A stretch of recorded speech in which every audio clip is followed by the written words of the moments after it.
Good afternoon. My name is Derek Olson. I'm the president of World Oregon, and we welcome World Oregon members and those from around the nation through the World Affairs Councils of America for this Zoom webinar on trade and tariffs. We're excited to have two experts from APCO zooming in from Washington, D.C., who have experience in the last couple of administrations and great expertise in this area. And we'll jump to that in just a minute. But before we do, just a few notes. For those of you who haven't joined us recently on one of these, this is a Zoom webinar where only World Oregon staff and the guests have audio and video. Everyone in the audience can post your questions in the Q&A function of Zoom. Meanwhile, in the chat function of Zoom, we will post links that may be of interest to you for either this topic or future events. I would note that today is Giving Tuesday, and I would encourage you to consider supporting World Oregon and your local World Affairs Council if you're not in Oregon for the work that we do. And we'll be posting a donate line on the chat, or you can respond to our email, which is going to be going out shortly. We have a lot of great events coming up in the near future. Want to highlight some of those. Some of these are in partnership with our other sister organizations around the World Affairs Councils of America network. So next Monday morning, 9 a.m. our time is the Economist deputy editor with our partners, the World Affairs Council of Connecticut. Then in another partnership with the World Affairs Council of Connecticut on Thursday, the 9th, we have former U.S. Ambassador to Venezuela, Charles Shapiro, who used to lead the World Affairs Council in Atlanta, talking about Venezuela and the U.S., what comes next. It should be fascinating. And then here in person on December 10th is a conversation with Ambassador Joseph Yun, former chargé, which is the acting ambassador for the U.S. mission in Seoul, Korea for the last year, and he has a tremendous amount of diplomatic experience. All of those can be registered for through our newsletter, which most of you have received. I will be posting again a copy or a link to the newsletter here in the chat. So if you'd like to register for any of these events, you can. And we'll then post especially the link for the Robert Shapiro, the Joe Yun event that we are hosting in person here, so you can register directly for that. As we often do, this webinar is being recorded for posting on YouTube. So if you can't stay the whole time, or if you have friends and colleagues who'd be interested in this topic, you can see it there shortly up on YouTube. And now to today's event. So this is Felicia Pullam and John Lang with APCO Worldwide on navigating tariffs in the global trade landscape. What's next? They're going to give a brief presentation with a couple slides to open up the program, to set the stage, and then I'll join in and have a moderated conversation based on some of my experience working in these areas and recent discussions in DC at the World Affairs Councils of America conference with some excellent thought leaders on this issue. And we'll Tim and I will work in questions from you in the audience. Both, I would note that, as I mentioned, that these are veterans of the Bush, Obama, Biden, and Trump administrations. Felicia Pullam is the Senior Director of Geocommerce. Jonathan Lang is the Senior Director and Head of Economic Security Policy at APCO, which is an international public affairs firm headquartered in Washington, D.C. It's actually worked for the state of Oregon in the past, helping Oregon companies to export into China. And so without further ado, I'm going to pass it over to our two experts today and let them start the webinar. Felicia and John. Thanks very much, and thanks for joining us today. Obviously, a lot going on in U.S. trade policy. It's hard to say even limited to the Trump administration. I think one of the reasons that Felicia and I are so complimentary is this is not just the story of a single party or single administration. It's really kind of a narrative that's carried through now for three consecutive terms, including the current one. As mentioned, I'm John Lang, Senior Director at APCO. I previously worked in the first Trump administration, first Trump White House on trade policy. So I kind of want to start with some high-level thoughts, and then Felicia will jump in as well, but definitely want to save a lot of time for Q&A. One of the things I hear most from clients, which kind of is a good starting point, is just a broad question. What is going on with trade policy in Washington right now? And I think particularly comparing the first and second terms of the Trump administration in the trade policy space, there's a reason that I get this question. And I think a lot of it has to do with the fact that we're looking at a comparatively broader number of objectives or ways that the president himself and people, senior officials in the administration, view the utility of trade policy. In the first term, a lot of the conversation, I would say it was a much more narrow set of objectives of trade policy that were really that were really driving trade at that time. The big one being the bilateral goods trade deficit. This is something that is of specific concern to the president. It continues to be a driver in part of trade policy in the second term as well. But this was, I would say, one of two big drivers really in the first term. The other was the use of trade specifically to address bilateral trade issues with China from the first term. We've certainly seen hints of this in the second term as well, but really those were the two big ones from the first term. Even things in the first term, for example, the Section 232 tariffs on metals, really from the first term, the global application of those tariffs were really intended, once again, despite the global application, really to address issues of circumvention and imports from China. So really a lot of focus there. That the number of objectives is really expanded in the second term. Also the number of tools, both used and potentially used tools. Felicia is going to talk a little bit about those. But in terms of the objectives, kind of they were always around in the first term, but they've kind of come to the forefront in really the way the administration views trade policy and its utility. One being just the use of trade policy as a broad protection to incubate the regrowth of the U.S. manufacturing base with both broad national security and then also domestic labor and manufacturing concerns addressed there. Always something that was considered, that was on the mind of the folks in the first Trump administration, but it wasn't really. It didn't take a whole of government approach that we're really seeing now outside of the Section 232 process. And the other one, once again, was around in the first term. We saw hints of this. Was really a very pronounced use of trade policy for negotiating leverage. So in the first term, and still things that the president really thinks of when he thinks of the leverageability of tariffs. One of those from the first term was the initial application or the threat of 100% tariffs on French wine imports into the U.S. in response to the digital services tax. We've certainly heard a lot about DSTs in this term. We'll return to that in a moment about looking forward into 2026. And then the other one was the threat of a 5% across the board tariff on Mexico at that time to get Mexico to do more on to address immigration concerns. Once again, reflective of a little bit of certainly or a lot of what we've seen in this term as well. But the leverageability of tariffs for negotiating obviously is much more significant, I would say, in the second term. So that's really why there's been some confusion. In some cases, some of these things can be seen in part at odds. How can you build, as the president would call it, a tariff wall around the U.S. if you're going to use the negotiating leverageability of tariffs to essentially blow holes in the wall as you negotiate for other objectives, for other ends, foreign policy, or international economic policy. Happy to talk about that in the Q&A as well. Just a few things to flag looking forward into 2026, and then turn it over to Felicia to jump in on some of the things I've mentioned, but then also talk a little bit more about some of those tools and a few other items.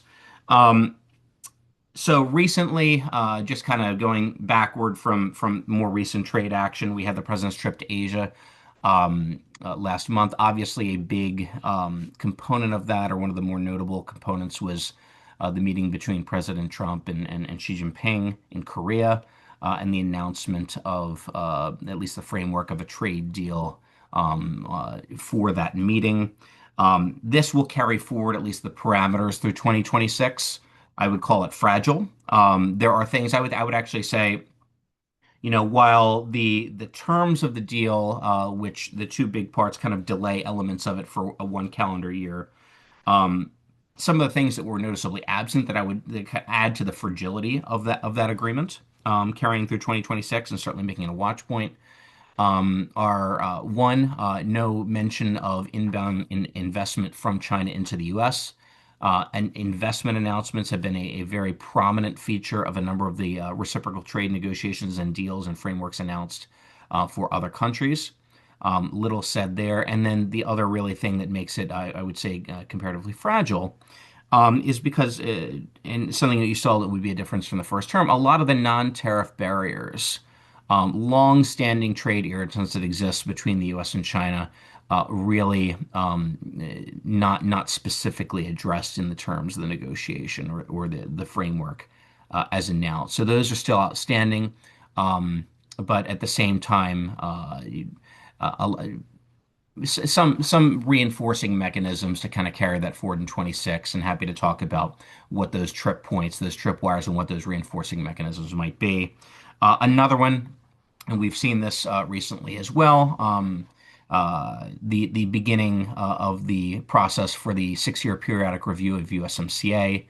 One of the things that I think is particularly interesting in that, and one of the major features of USMCA is rules of origin or regional content valuations. That conversation from the original USMCA is one that I had expected to see more robust conversation about in the ASEAN deals, also from the president's trip to Asia, what the president has called transshipment tariffs, look-through tariffs.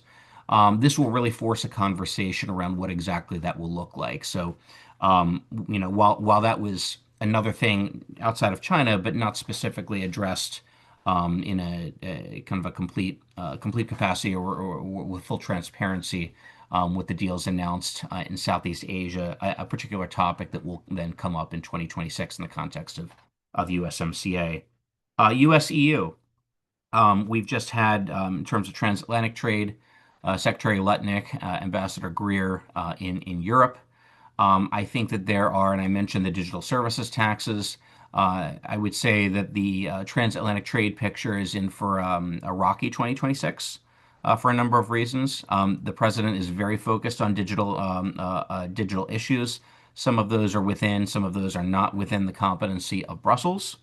So you have things like DMA, DSA, but then also, once again, those digital services taxes the president really pays attention to at the member state level. You also, on top of that, even though the U.S. obviously will not be the hardest hit by this, but you have the initiation of duties, or the implementation of duties related to the carbon border adjustment mechanism just beginning next month.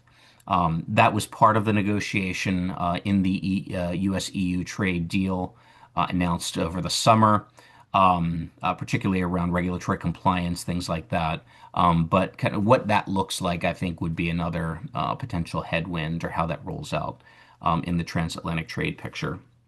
And then finally, and a good point of transition, and certainly something that will is probably on everyone's minds, the outlook for the International Emergency Economic Powers Act, IEPA, which is thus far, in addition to the 232 process, really been the principal trade and tariff tool used in the second administration. Another point of change, departure from the first term, where IEPA was not used in a similar fashion. But with that, and I mentioned Felicia will be covering some of the tools. I'll turn it over to Felicia. All right, great. Thank you very much. And thanks everybody for joining us today. So John mentioned our complementarity. As you may have seen from our bios, John worked for the White House during the first Trump administration and also the Bush administration, and as well as the U.S. Department of Commerce. And I worked at the U.S. Department of Commerce during the Obama administration, but then Customs and Border Protection during the Biden administration. And so we've got John doing high-level economic policy and a lot of economic security work. And then sometimes I kind of tend to get down into a lot of the nitty-gritty where the rubber meets the road details. So I'll start at high level, but then dive down into a little bit of the numbers. So I guess referring back, keeping on the big picture for the moment, when, John mentioned the objectives and how the objectives of our trade negotiations have changed. And I think that's very interesting. During the earlier part of this year, when trade policy was rolling out, everybody in DC was asking, like, what is the objective? What is the president really trying to obtain? And many people were making the case that you cannot protect manufacturing industries, but also do the deal making, work on the deficit, and work on non-tariff trade barriers at the same time. But I think the way we're seeing this play out is that you can, because our economy is, very diverse, and there are a lot of different industries, as we all know, that it is possible to to protect some industries and to make a concerted effort, looking at pharmaceuticals, looking at metals, a lot of the areas where there are these Section 232, we'll get into that in a minute, those types of national security oriented tariffs. At the same time, putting things on the table and negotiating deals. So I think that is an interesting way that we've seen this play out. Another potential question and criticism that came out was, what does it mean to have these trade framework agreements, which are very different from a full comprehensive free trade agreement. So initially, when some of these announcements were rolling out, the first groups of frameworks, sometimes they were dismissed and said, oh, well, that's just a framework. That's not a real free trade deal. But I think that the way the Office of the U.S. Trade Representative and Commerce and the President are pushing forward with some of these, that we essentially had three phases. And in the first phase, which ended in August, kind of started a little bit before April and then ran into August, this were intense negotiations focused on these big picture frameworks. And it was a little bit everywhere, everything all at once, doing a huge amount of work by the Office of the U.S. Trade Representative. But then, once we hit August, things calmed down a lot. And it wasn't just because it was summertime. I think we were entered more of a consolidation phase. And I think we're still in that phase where it's like getting things detail by detail. We still don't have, full comprehensive free trade agreements, but maybe that's not necessarily what we need right now. They have the frameworks, and then you see that there are kind of waves, they're adding details and locking things in over time, while also setting up some delegation of implementation so that USTR Greer and Secretary Lutnick can make some decisions about tariffs as these agreements are being implemented. So these sort of waves kind of allow a sort of tit for tat implementation. The US will do this, well, then Europe will do this. They'll get, some things started. And then after that happens, the US will do this. And so, we don't have anything that's solidified for the next 3 years, but you can see how this could be rolling out in waves for the next few years.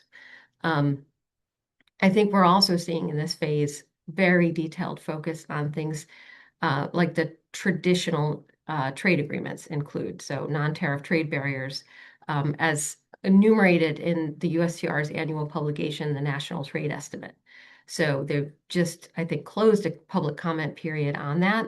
And you can kind of access, what is it that industry is asking the US government to focus on. So that's all kind of the consolidation phase. So is there going to be a new phase, and what would kind of set that off? And I think when we're looking at, what could happen post Supreme Court, that could be put us into a new phase, or the USMCA review could kind of put us into a new phase. And so the Supreme Court ruling, we don't know when that's going to come out. It could come out sometime before the end of the year. I think given that we're already sort of early December, that's maybe unlikely. But it is likely to come out at least in Q1 of next year. So what could happen as we get closer to that? Now I am going to share my screen because I find that when you start talking about the numbers, it is much easier to have that up there. All right, so everybody can see that, I hope. John, you can see it, right? Good. Okay.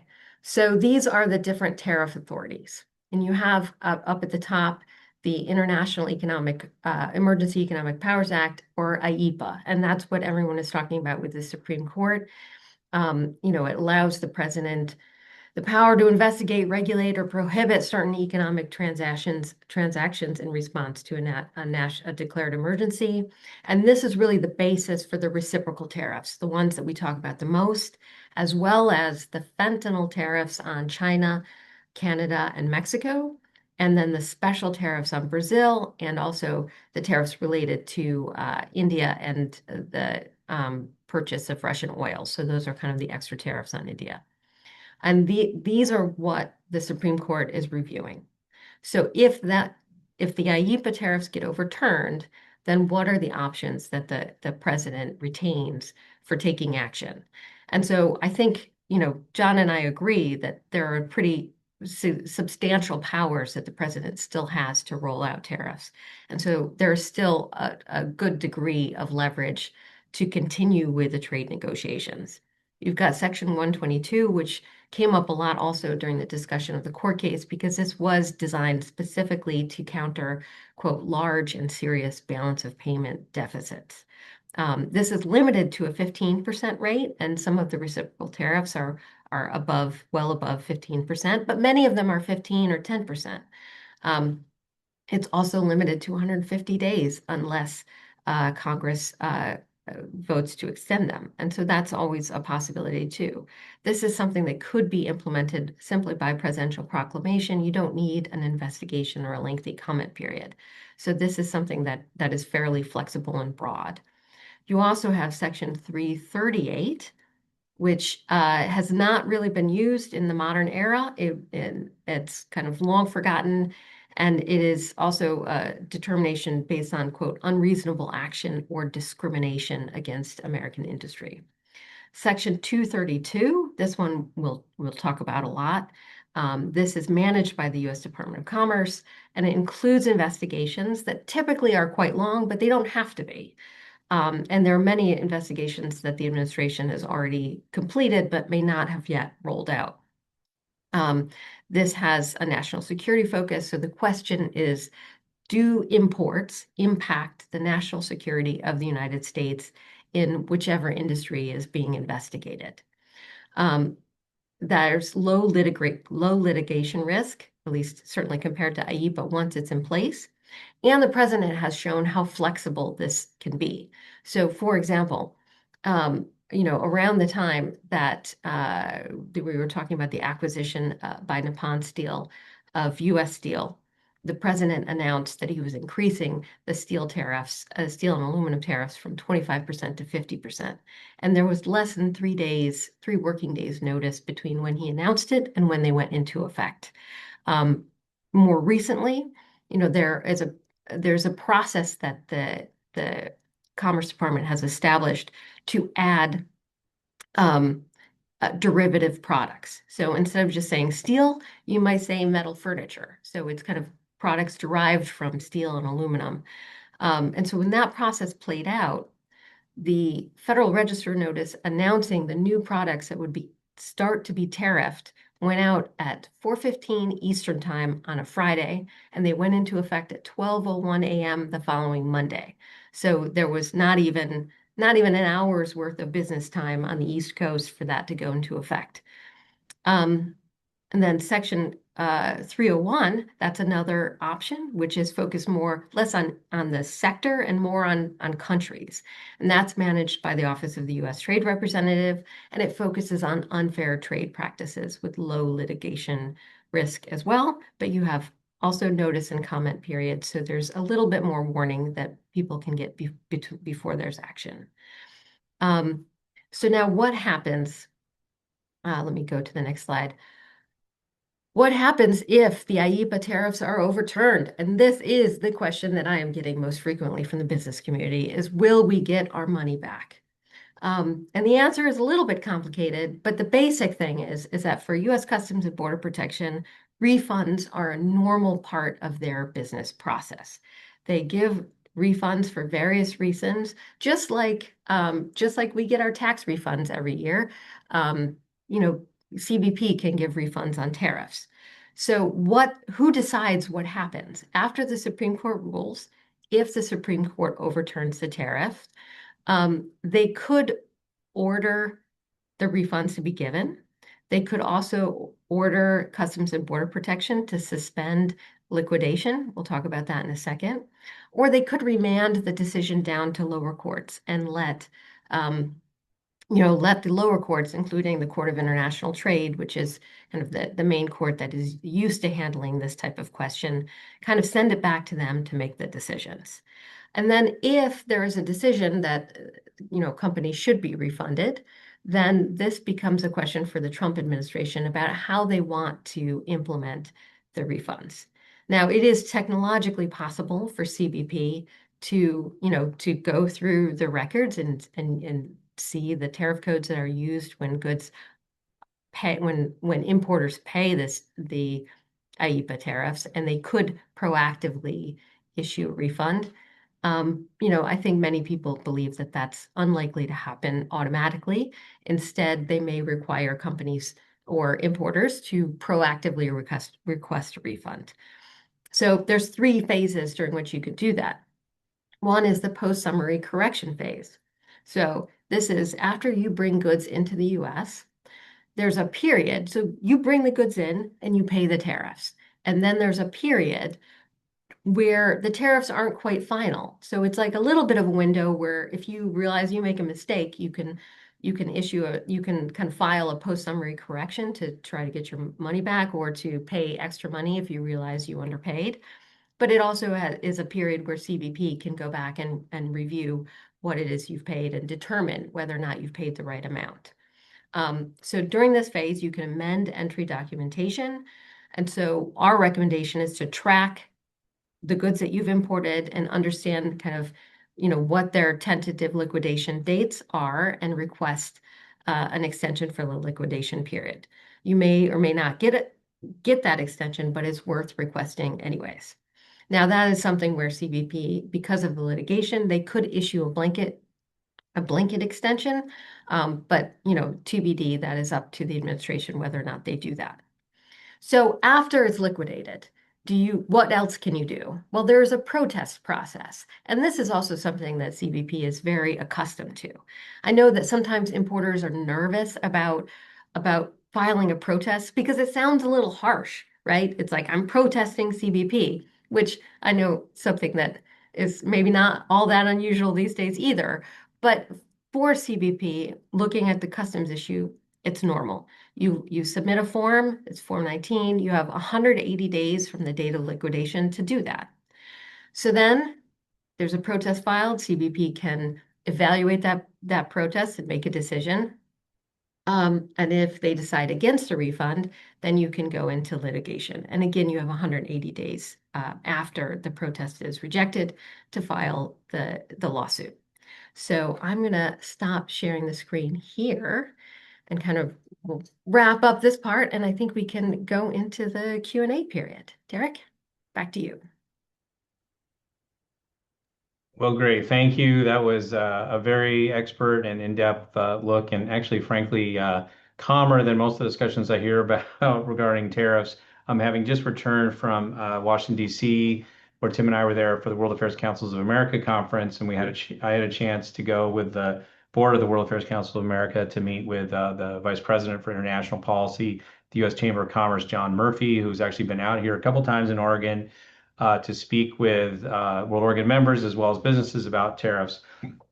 And, some similar themes there. I would, first of all, a couple things. I'm going to post in the chat a link for people who really want to do a deep dive on IEEPA, as it's known. There's a Slate Amicus podcast about it that I listened to over Thanksgiving because I like diving into things like that.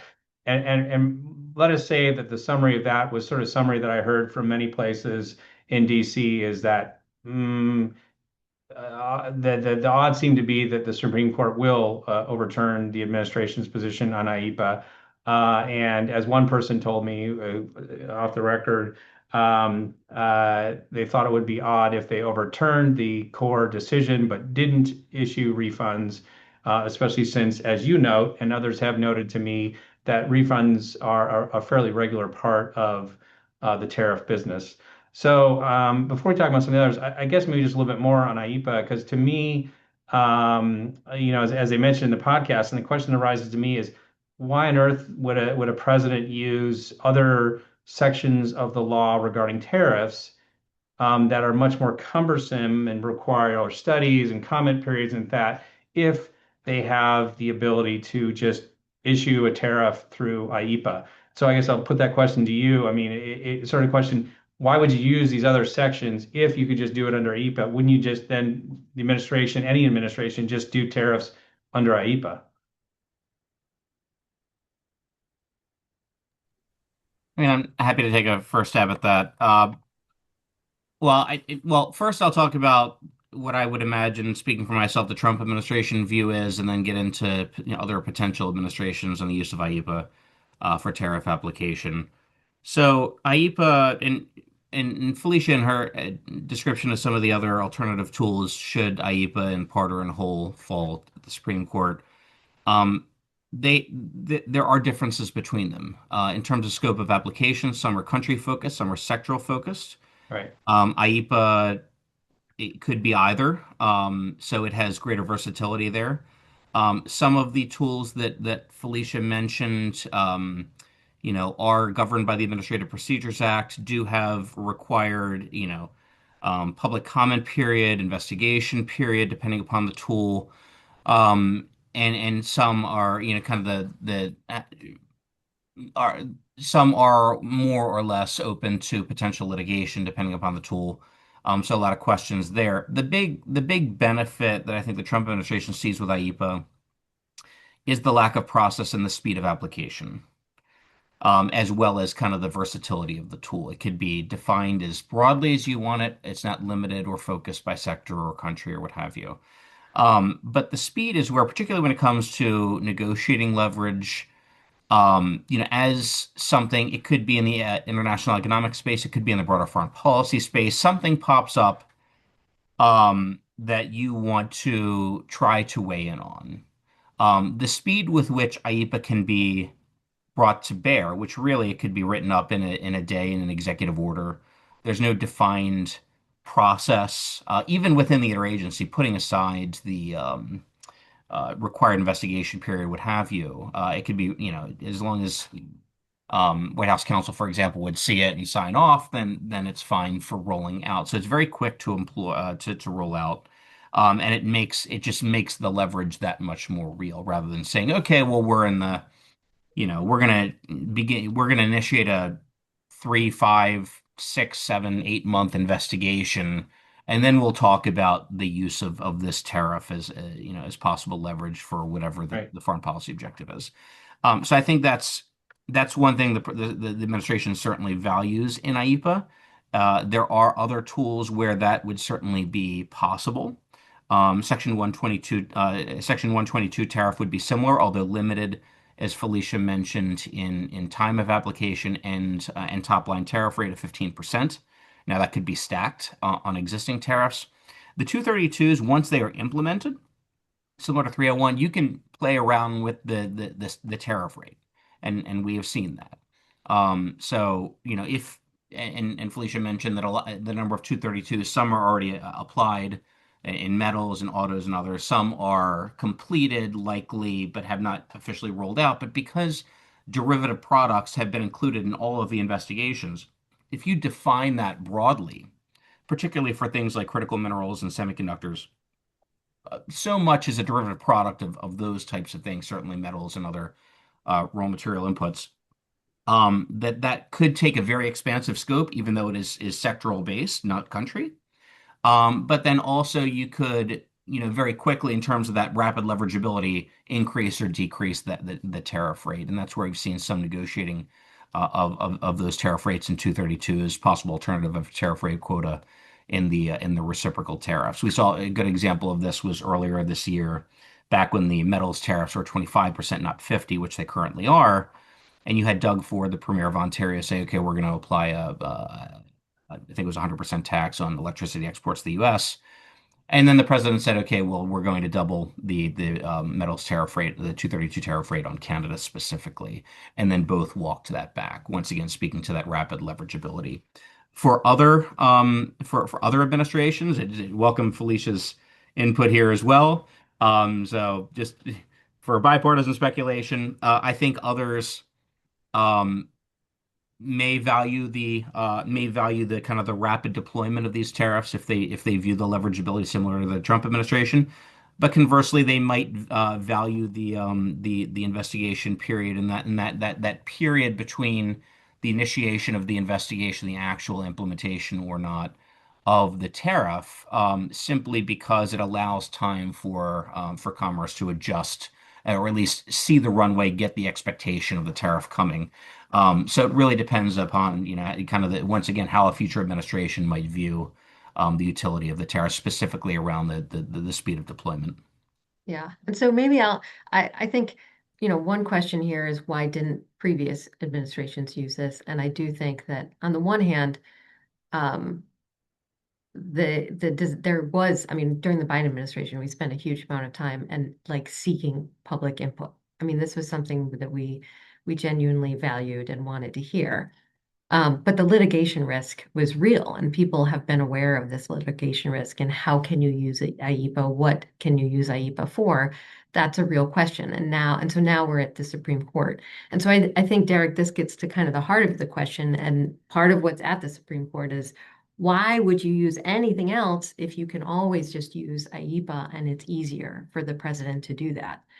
Why would Congress create a statute like IEPA um, that renders most of the other kind of tariff tools that they've crafted over the decades and even beyond, um, kind of, pointless. So I think that's a question for the Supreme Court to ask. But I do think that the rollout of IEPA, on the one hand, I mean, now we've collected all of these tariffs that we might have to give back. So that's part of the litigation risk. That is something that the president has argued would be bad for the country if we collect the tariffs and then we have to refund them. So that's, one issue. But the fact that they were rolled out so fast, um, yes, very difficult for businesses to deal with and very challenging. But from like a negotiating mindset, like if you're really just thinking about the negotiation elements of it, it was kind of, brilliant. And, I have to admit that it was quite a brilliant move from that perspective. Um, so, I think we'll just wait to see what the Supreme Court says. Yeah. Yeah, it's definitely a huge case. I'm posting in the chat a couple of links to organizations in addition to APCO that have done past programs with us on tariffs, with the Council on Foreign Relations Real Econ Initiative, as well as the aforementioned U.S. Chamber of Commerce. Um, one other one that I'm sure that all these groups and you are closely talking, and I apologize if you mentioned this briefly, I was sort of thinking about all this as we're going through, was the Costco lawsuit about how to process these refunds. I guess there's a December 15th deadline for some of that, and a question about whether that would be extended while the Supreme Court is considering the larger case. Do you have any insight on that, or is it another one that's going to have to sort of see what the courts say? Yeah, I mean, I actually think it's really quite interesting. What it shows is that there are a number of companies beyond Costco who have filed these lawsuits because they are concerned. Like during the back and forth with the Supreme Court, one of the lawyers mentioned that there's a precedent for doing prospective only refunds, and that's something that I think many people in the trade community were very concerned about because, um, you know if you're ruling that these tariffs are illegal, but you're not refunding the money, what kind of precedent does that set? But companies are nervous and rightfully trying to protect their assets. But the fact that so many companies are willing to actually file the lawsuits also shows that the kind of political dynamics in DC and in the country may be shifting a little bit. Like we saw um, coffee and those kinds of products, the tariffs taken, that decision unilaterally made by the U.S., not through negotiations to take off those tariffs. I think that really says something about the political environment and the economic environment that we're facing.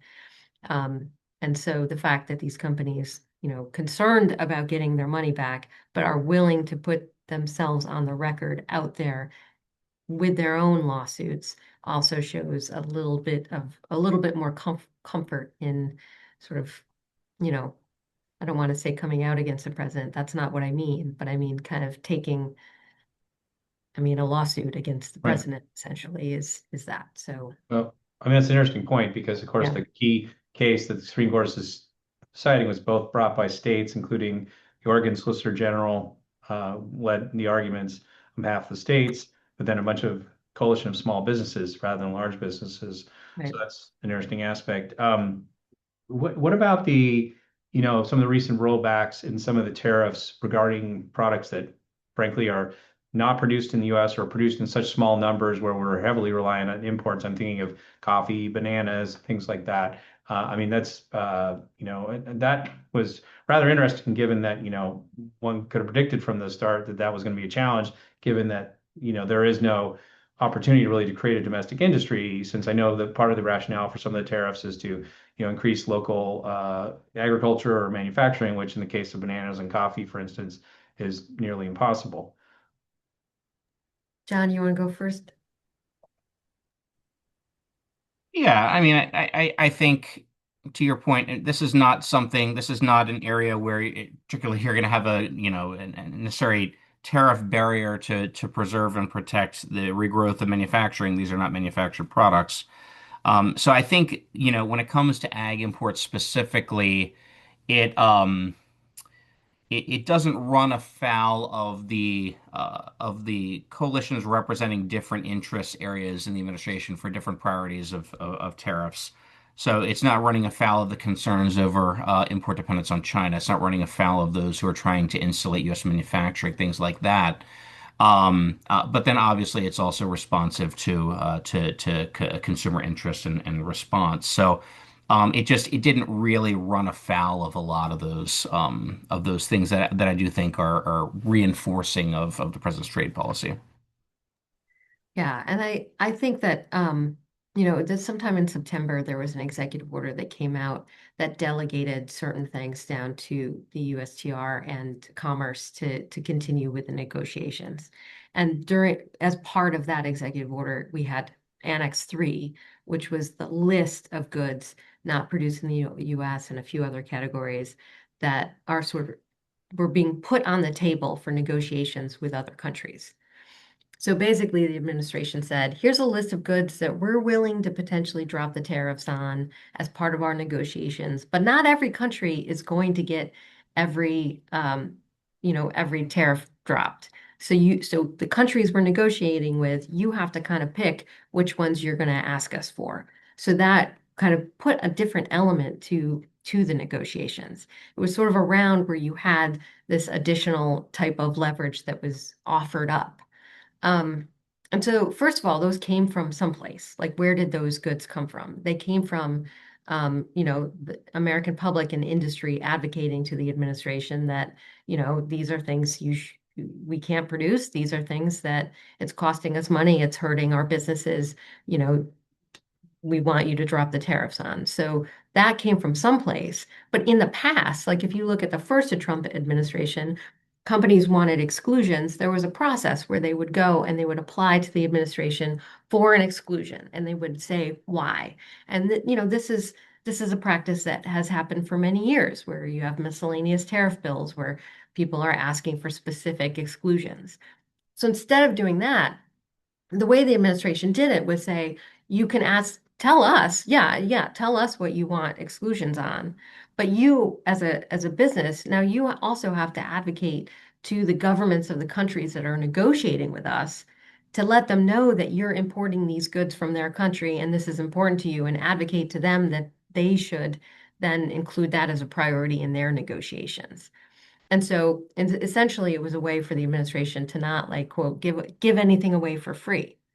So in this recent announcement, they took many of those items were taken that they kind of dropped the tariffs on were taken from this Annex 3. So obviously, I think that's just a sign of the economy and the political environment and how that's shifting. But I think there are opportunities to advocate for additional items to be included on Annex 3 for future consideration. Sure. Yeah. Posting another thing in the chat here, an Axios reporter, Courtney Brown, who had a fascinating interview. She's an economics reporter with Axios, and she interviewed the former Exim bank, the Export-Import Bank leader that you probably worked with when you were in the Biden administration, Fred Hochberg, who has a book about trade, and fascinating conversation at the World Affairs Councils of America conference. And one of the things they noted, of course, is how many parts are intermediate or aspects of a larger product. And so there's the goal to bring onshore more manufacturing, but of course with tariffs from constituent parts of a larger product, you're maybe causing problems with that. So on the one hand, you protect the U.S. steel producers, but you may be driving up the cost of a U.S. produced automobile or whatever the case may be. And so I'd like to hear some more about that, especially the contrast in the administrations, because I know the Biden administration kept a lot of the first Trump administration's policy, especially with respect to China, and then sort of added on to those. And then, of course, as we've discussed at length, the Trump administration has taken it to a new level. But Felicia and John, maybe you talk about that because that wasn't discussed a lot, but one of the more interesting overlaps in policy between the two administrations. Yeah. I mean, I think during the Biden administration, it's very hard to give up leverage that you have, right? I mean, once you have it, if you're the counterparties, if China, for example, is not kind of also giving something up, why turn around and give away that leverage? And I think, back even during the Obama administration, I remember some negotiations, and the ask from the other country was something that didn't really matter. Like they were asking the US to do something that we couldn't do because it was legislated by Congress. But even if we did it, it was something that wouldn't really matter that much to their industry. It was more symbolic than anything. And when I heard that ask I thought, like, why? Like, what do we not have any other leverage that we can give away? Like this is, you know, we've been asking for the same things from these countries for a long time. Um, and you can kind of see that list in the USTR's um, annual report, where literally things are cut and paste from one year to the other. And it's not because USTR is being lazy; it's just because the same things persist as challenges year over year. John, you look like you were gonna. Yeah, in terms of the continuity, tariffs can be and are sticky once applied in many cases. I think there are a couple things that the point to kind of the continuity between administrations on tariffs. I would say it's worth taking a step back, even though there's continuity on market access considerations. Largely, there were some tweaks in the Biden administration between the two Trump administrations. Different focuses in overall trade policy. Obviously, President Trump very focused on tariffs. President Biden, I would say his economic security tool of choice was export controls rather than tariffs and market access. But there, between China and then also domestic, particularly labor manufacturing considerations, it's very much a bipartisan issue to the point, and to Felicia's point about once you have that leverage, it's hard to just give it up for little to no, few concessions. You may recall back in I want to say this was probably 2022 timeframe when you had significant inflationary growth, and you had at that time Treasury Secretary Yellen in negotiations with China saying we want to restructure at that time the 301 infrastructure, which principally focused on China, or should I say, away from more generic consumer goods and towards things of national security import. And at that time, you even had on the Hill standpoint, I mean, no trade hawks by any means. People like Rob Portman writing a letter to the administration saying, don't give this away for nothing. Even though it was seen principally by Secretary Yellen, even Secretary Raimondo at one point, or a couple points, was jumping in a similar tune, saying this could be a principal opportunity to to ease some of those inflationary pressures, it still didn't move. And that speaks to the stickiness. It speaks to the mentality of not really giving up that leverage for whatever the administration may deem to be a little in return.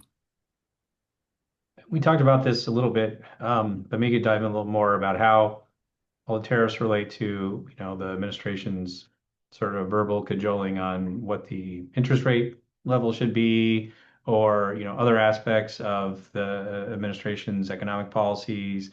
There's been talk of possibly a tariff rebate. There's also been talk of, greater financial assistance to farmers or others who've lost out in sort of the tit for tat, especially with China and soybeans. Just wondering about to what extent, if you could just comment on some of the aspects of really how tariffs have become to be connected into so many different aspects of the economic policy of this administration in a way that I think is atypical of recent presidential administrations. Yeah, so on um the dependence, kind of the the dependence that exists between the U.S. current U.S. tariff posture and Fed activity. Obviously the Fed has talked about the fact that clarity on trade on U.S. trade policy would certainly be helpful in their determinations, and we're having some changes to the folks on the FOMC itself. It seems like right now they're more focused on the labor picture than even the potential inflationary impacts. That's not to say that once again you haven't seen a full cost pass through on these tariffs, but at the same time, I think even putting aside the trade picture, and as I said, it's not trade policy right now is not exclusively looked through an economic lens. There are lots of different end goals of the use of trade policy. That's a little bit different for the Fed, certainly in their dual mandate. But I think you would have an administration. I think you would have really any administration is generally in favor of lower interest rates, putting aside what the trade policy picture looks like. So I think that's somewhat in isolation, and certainly the Trump administration has voiced those concerns and that interest in lowering those interest rates.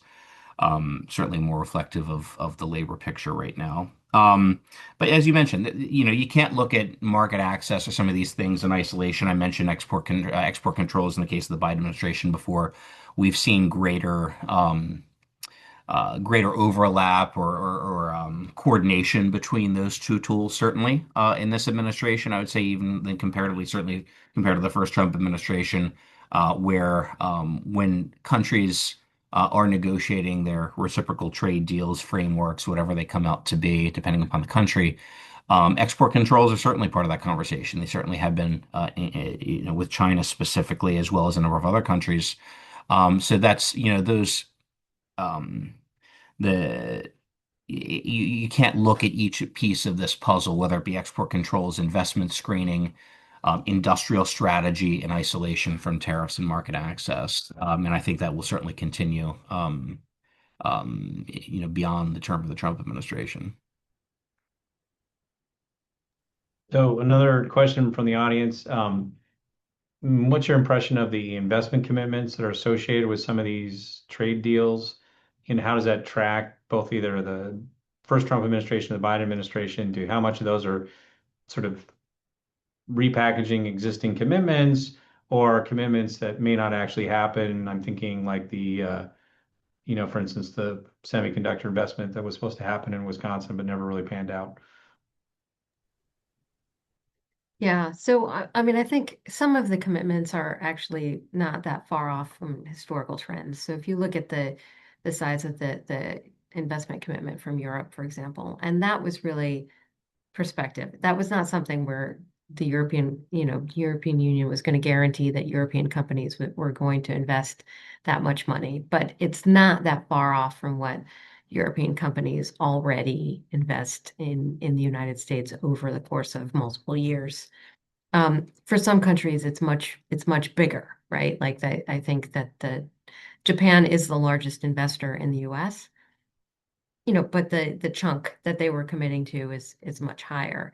And I think the rules, like the differences in what the president was trying to negotiate with the EU versus Japan versus Korea, were quite complicated. And I could understand where that would engender some frustration in Japan and Korea. I think we will see some of this investment pan out. I'm sort of deeply hopeful in some areas because I do still think there is plenty of money to be made in the United States. Um, and I know that for years, US companies and European companies put up with a lot of challenges and barriers and restrictions and requirements, joint venture requirements or whatnot in China and in other countries. And still they invested because there was opportunity, and we still have opportunity here. So I don't know if we'll ever hit the full total numbers. I think that's pretty unlikely, but I think we will continue to see very healthy investment. I would just add to that. I would consider them, legitimate ambitions, but ultimately, unless you're a command economy, these are, kind of commercial considerations. So there are things that can be done in a bilateral sense to encourage that investment. In some cases, you mentioned Japan, provide guarantee support from JBIC and others. So there are examples of that. And there are certainly, when it comes to tariffs, I mentioned kind of what the president calls the tariff wall. There are ways to structurally incentivize that inbound investment. If you think back to earlier this year, the America First Investment Policy executive order, essentially seeking to lower barriers to investment, to speed your investment, to facilitate that. Tariffs itself, as the president said, if you'd like to circumvent tariffs, the only legitimate way to do so is invest in the U.S. That's complemented by, kind of the other things that the administration is looking at more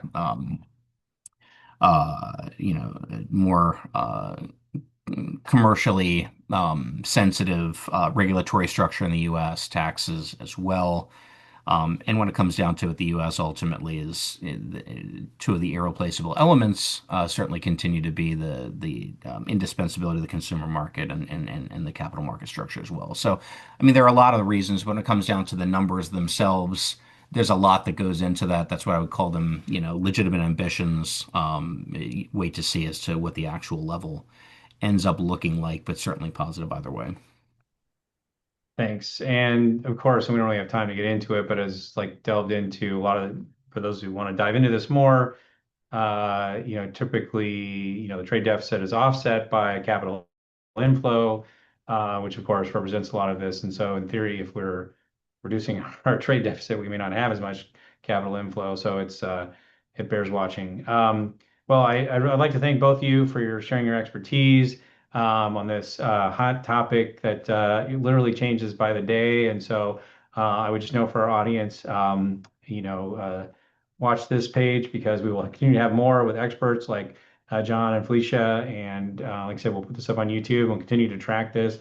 Again, Felicia did give a fantastic presentation back in early fall at the Greater Portland Inc. Summit, which is where I first saw her and said, we got to do a follow-up because I know between September and December, we're going to have a lot of changes. So let me pass it back if you want to say a final quick word. And then again, we posted in the chat information, including about APCO's work in trade and investment. Yeah, thanks so much for having us. We really appreciate the opportunity and also welcome follow-up questions. So, anyone can feel free to kind of reach out. Obviously, you've shared the link with our website, so our contact information is there. But we also have a sort of a deck that's still a work in progress that has kind of the slides that I showed today and a few other kind of background slides. So happy to share that. Yeah, just to echo Felicia, happy to stay in touch. Obviously, from the initial comments, 2026 will bring a new set of unknowns in the trade policy space. A lot of things that are coming up on the agenda, particularly USMCA, the USMCA review. So yeah, please feel free to reach out and happy to help. That's a very good point about the successor to NAFTA being up next year. I think that'll be of great interest to folks in Oregon and the country in general. Just again, a reminder as we close out here that this is made possible by donations from you and membership folks like you. And so encourage you on this Giving Tuesday to support World Oregon, or if you're zooming in from another part of the country, your local World Affairs Council. Thanks to the World Affairs Council of Americas for helping make this possible. A huge thanks to Felicia and John and APCO for making this possible. And as I said, we'll continue to have